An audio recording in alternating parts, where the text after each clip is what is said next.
allons poursuivre cet après-midi avec une invitée de choix, puisque c'est la Chief Data Officer du PMU.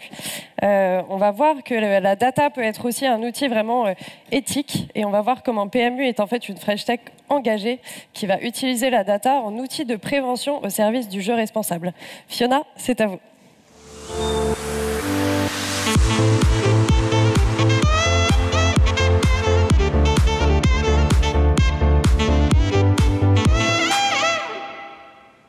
Bonjour à tous, je suis ravie d'être parmi vous aujourd'hui pour vous parler d'un projet dont nous sommes très fiers au PMU.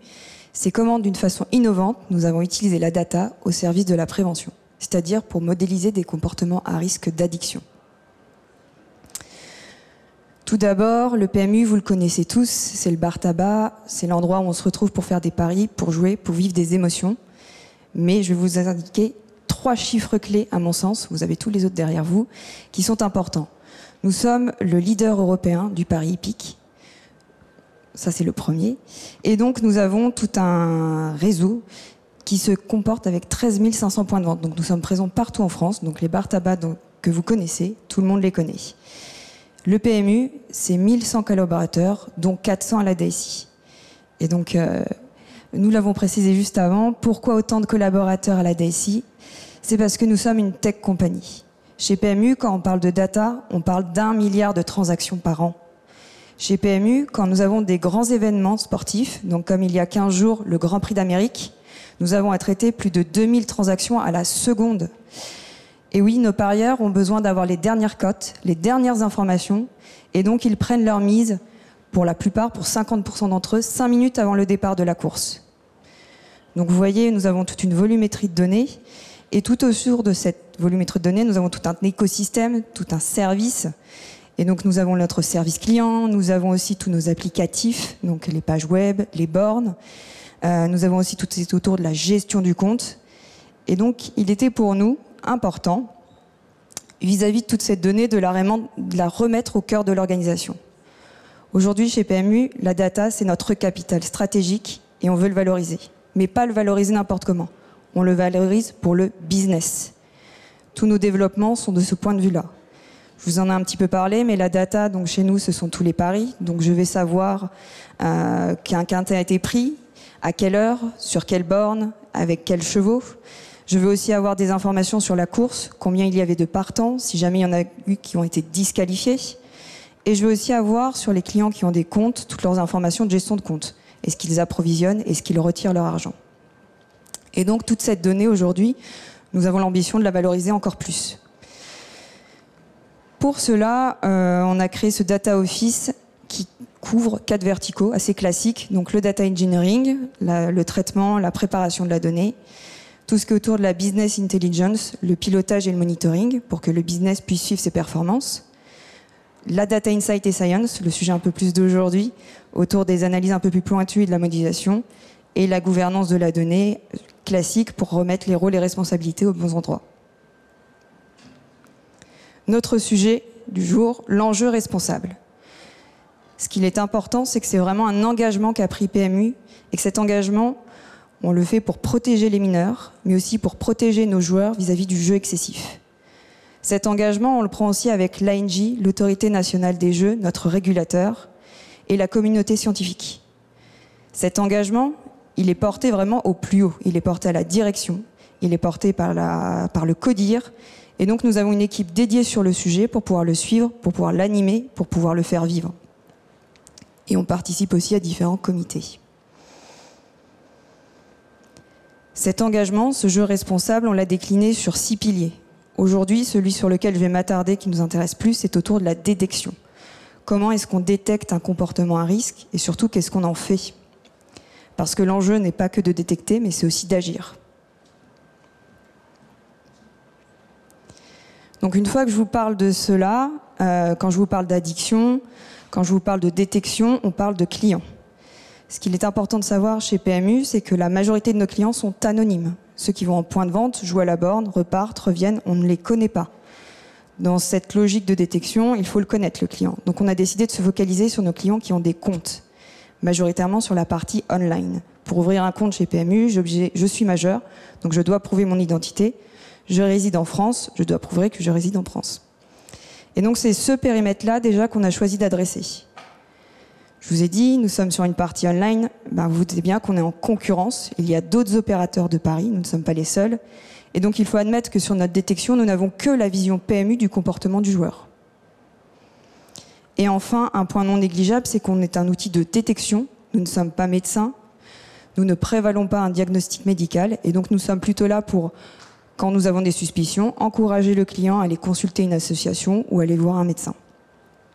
Une fois que ce cadre il est défini, qu'est-ce que c'est être addict? Vous doutez bien que nos clients ne sont pas venus nous le dire. Et puis même si on leur posait la question, je pense qu'ils ne nous le diraient pas. Et donc là, on a dû se baser sur les connaissances, sur les datas que nous avions à disposition. Aujourd'hui, l'autorité nationale des jeux nous retransmet les interdictions de jeu. Donc là, clairement, il y a un problème, il y a un souci vis-à-vis du jeu.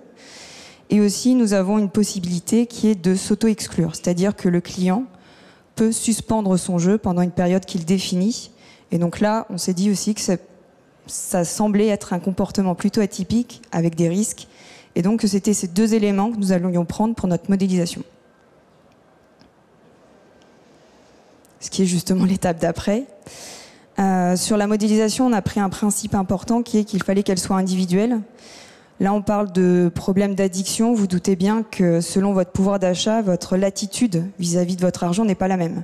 Quelqu'un qui a un faible pouvoir d'achat, il va pouvoir jouer un petit peu, dépasser un petit peu. Quelqu'un qui a un fort pouvoir d'achat, cette latitude est beaucoup plus large. Et donc, on a décidé vraiment de pouvoir le faire à l'individu par rapport à ça.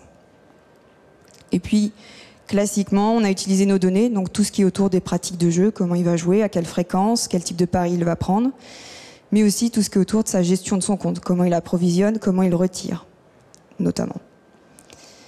Et là, à la fin, ça y est, on a un scoring, on sait mettre une note finalement ou un risque à notre client, mais ça ne s'arrête pas là. L'étape d'après est pour moi très importante, c'est l'intelligence business. C'est ce que j'appelle l'intelligence business. C'est-à-dire qu'on est retourné vers le métier avec notre scoring, et là on s'est dit, faut aller un petit peu plus loin, faut travailler avec vous, parce que là on a une note, mais il y a sûrement des perceptions métiers à ajouter. Et donc on a travaillé avec eux, on a décidé de l'affiner par rapport à la catégorie du client. Je vous parlais précédemment des petits joueurs, des petits pouvoirs d'achat et des gros. Et donc on a décidé de partir sur ça et de se dire qu'on allait adapter notre détection. C'est-à-dire qu'un petit joueur, on va peu prendre de risques vis-à-vis de lui parce que les conséquences peuvent être très graves. Et donc on va avoir une probabilité qui est beaucoup plus faible. Dès qu'elle est un petit peu élevée à notre sens, on va se dire le client a potentiellement un risque. A contrario, chez les gros clients, leur latitude étant plus large, on va se dire qu'il faut plutôt être précis dans ce qu'on va déterminer parce que le détecter un faux positif, le détecter à tort, a plus de conséquences vis-à-vis de lui, il va mal le percevoir, et puis surtout vis-à-vis du PMU. Donc c'est un équilibre aussi avec le business à avoir. Enfin, on a ajouté la fréquence, c'est-à-dire qu'on s'est dit, est-ce qu'une fois ça suffit pour se dire que ce comportement c'est déjà quelque chose à risque, ou au contraire, il faut une certaine récurrence. Donc vous doutez bien que chez les petits, étant donné les conséquences importantes que cela peut avoir pour lui, on a décidé de mettre des seuils assez faibles et par contre de laisser plus de marge sur les gros clients. Grâce à toutes ces combinaisons, on a obtenu 5 niveaux de risque. Donc qui vont du joueur maîtrise parfaitement son jeu à le joueur a plutôt un jeu problématique. Je vous en ai pas parlé, mais il y a une 5e catégorie de gens qu'on n'a pas pu scorer, soit parce qu'ils n'ont jamais joué, donc là forcément on n'a pas d'informations, ou aussi parce que c'est un nouveau client et on veut lui laisser le temps de pouvoir faire son jeu naturellement avant de pouvoir le scorer. Donc là, on est arrivé à la fin de l'outil. L'étape d'après, c'est vraiment de se dire que cet outil, il est vraiment dans un écosystème. Et donc, il faut le partager avec tous. Aujourd'hui, on l'a développé au PMU, mais on est aussi en échange avec des associations sur lesquelles on va pouvoir rediriger le client. On est aussi avec une formation qu'on a fait sur nos partenaires en point de vente pour qu'ils sachent ce que c'est que le jeu responsable. Et puis, forcément, avec notre régulateur sur qui on a partagé toute cette information. Une fois qu'on a partagé cette info, que tout le monde sait de quoi on parle, qu'est-ce que le jeu responsable, il faut leur donner l'outil, en fait. Et là, c'est une étape aussi importante, c'est de pouvoir, finalement, ce scoring, le diffuser dans tous vos outils, enfin, en tout cas dans tous les nôtres, pour qu'on puisse adapter. Donc là, on a un exemple d'un service client. Donc quand un client appelle le service client, en allant sur sa fiche, vous avez une petite pastille qui indique le niveau de risque que nous avons détecté et ce qui lui permet, lui, Déjà, de pouvoir adapter son discours, de pouvoir voir si le niveau qu'on a détecté était le bon ou pas, et donc de pouvoir mieux appréhender aussi son échange, parce que c'est des situations qui, vous pouvez vous douter, sont un peu compliquées à gérer. Et donc là, j'ai commencé à en parler, mais voilà, c'est toute une série d'actions qu'on va différencier en fonction du niveau du client. Il est vert, tout va bien, on continue comme d'habitude. Il est plutôt rouge, on va peut-être, par exemple, moins le soumettre à de la promotion pour ne pas aggraver sa situation. S'il nous contacte, on va plutôt le sensibiliser aux associations, etc., pour l'accompagner. Et donc cet outil, aujourd'hui, on le pilote. On va adapter notre ciblage des opérations commerciales, ce que je vous ai montré juste précédemment. Mais ce qui est important, c'est de suivre son efficacité et de suivre que finalement, notre population, les volumes de clients selon les niveaux de risque, restent stables, que nos clients verts restent verts, et surtout que toutes nos actions vont bien dans le bon sens, c'est-à-dire que post-action, je ne déclenche pas de risque d'addiction. Cet outil, aujourd'hui, on est en amélioration continue. Via les études scientifiques, il y a des nouvelles informations qui nous apparaissent, des nouvelles données qu'on nous propose, des nouvelles choses qu'on doit essayer de modéliser. Donc vous comprenez bien que la complexité, c'est de modéliser, ou en tout cas de trouver via nos data, comment concrètement se traduit un comportement finalement d'addiction vis-à-vis de ce qu'ils vont nous décrire. Donc ça, c'est une partie assez importante et assez difficile et longue à faire, mais qu'on continue de faire. Et on intègre aussi tout ce qui est les feedbacks du service client, puisque c'est eux qui les ont au téléphone, et donc ils ont pas mal de retours sur des clients qu'on n'a peut-être pas bien détectés, donc comment on va pouvoir justement mieux les détecter à l'avenir, et aussi sur des clients sur lesquels on a peut-être été un peu trop strict et qu'on a détecté à tort. Avant de vous laisser, je voulais vraiment que vous reteniez 3 informations clés sur la réussite vraiment de ce projet. Ce projet, pour nous, chez PMU, il est réussi parce que c'était un projet d'entreprise. Ça a été porté par la direction, il y avait un sponsorship. Toute l'entreprise connaît le jeu responsable et toute en est consciente. Ce qui fait qu'on a beaucoup travaillé la data avec le métier. On n'a pas fait notre scoring tout seul de notre côté et puis on est venu après. Non, on a vraiment, ils ont été là à chaque moment. Quand on a défini le périmètre, quand on a donné la définition, quand on a défini les seuils, c'était avec eux pour pouvoir vraiment qu'ils le prennent en main, qu'ils en soient les honneurs et qu'ils se sentent impliqués dans le projet.